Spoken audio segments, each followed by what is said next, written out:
체포 후 미국으로 압송된 니콜라스 마두로 베네수엘라 대통령이 뉴욕 법원에 처음으로 나와 자신의 마약 혐의에 대해 무죄를 주장했습니다. 미국의 베네수엘라 공격 사태를 논의하는 유엔 안전보장이사회 긴급회의에서는 미국과 중국, 러시아가 설전을 벌였습니다. 뉴욕 연결해 자세한 소식 알아보겠습니다. 이승윤 특파원, 뉴욕 맨하탄 남부 연방법원 현장 분위기는 지금 어떻습니까?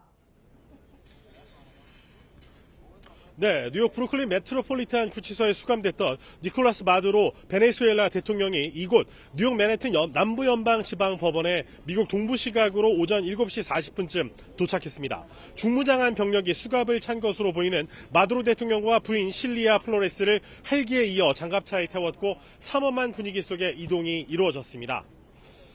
네, 지금 보시는 것처럼 현지 국가 정상이 형사사건 피고인 신분으로 타국 법정에서는 사안의 민감성을 감안한 듯 미국 당국은 높은 수준의 경비태세를 가동했습니다.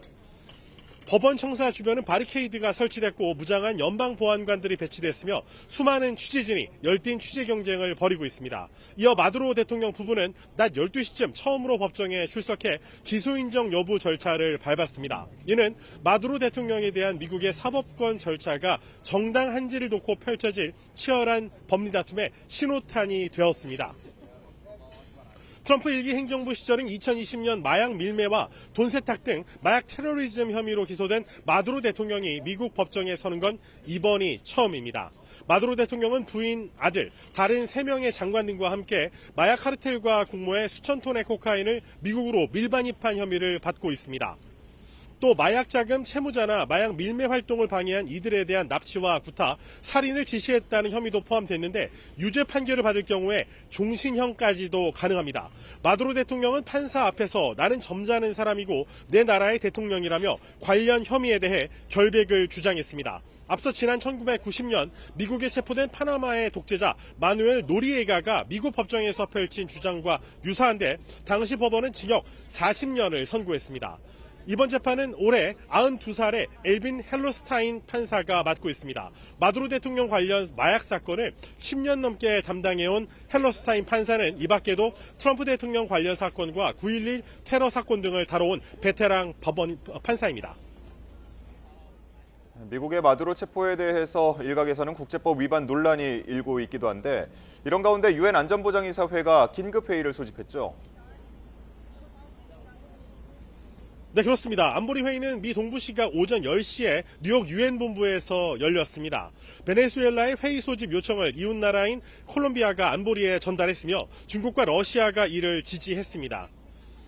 사무엘 몬카디 주 유엔 베네수엘라 대사는 안보리에 보낸 서한에서 이번 사태에 대해 국민이 자유롭게 선택한 공화정 체제를 파괴했다고 비판했습니다.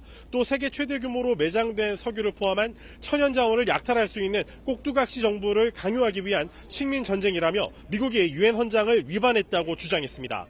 유엔 역시 자위권 발동 차원이나 유엔 안보리의 승인이 없으면 무력 사용을 금지한다는 기본 방침을 강조했습니다. 유엔 헌장 2조 4항은 모든 회원국은 국제관계에서 다른 국가의 영토적 보전이나 정치적 독립을 침해하는 방향으로 무력을 사용하거나 위협해서는 안 된다고 규정하고 있습니다. 베네수엘라의 최대 석유 수입국인 중국은 미국이 주권국가를 상대로 무력을 사용하고 일국의 대통령을 상대로 무력을 사용한 데 대해 강력하게 규탄한다고 밝혔습니다. 러시아도 이번 공격이 국제법을 심각하게 위반하고 라틴 아메리카와 카리브해에서 평화와 안정을 위협했다고 지적했습니다. 이에 반해 미국은 범죄자 마두로 대통령에 대한 정당한 법 집행이라고 주장했습니다. 중국과 미국 측의 입장을 직접 연이어서 들어보시죠.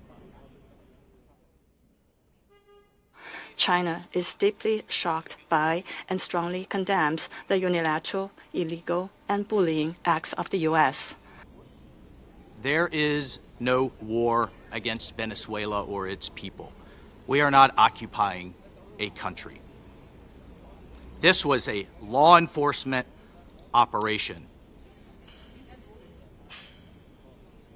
위법성이 인정되더라도 세계 최강대국이자 유엔 안전보장이사회 상임이사국인 미국이 유엔의 제재를 받을 가능성은 거의 크지 않습니다. 다만 이번에 국제법 위반 논란을 놓고 타이완을 노리는 중국과 우크라이나를 침공한 러시아는 자신들의 침략적 행위를 정당화할 기회로 삼을 것이라는 분석도 제기되고 있습니다. 지금까지 뉴욕에서 YTN 이승윤입니다.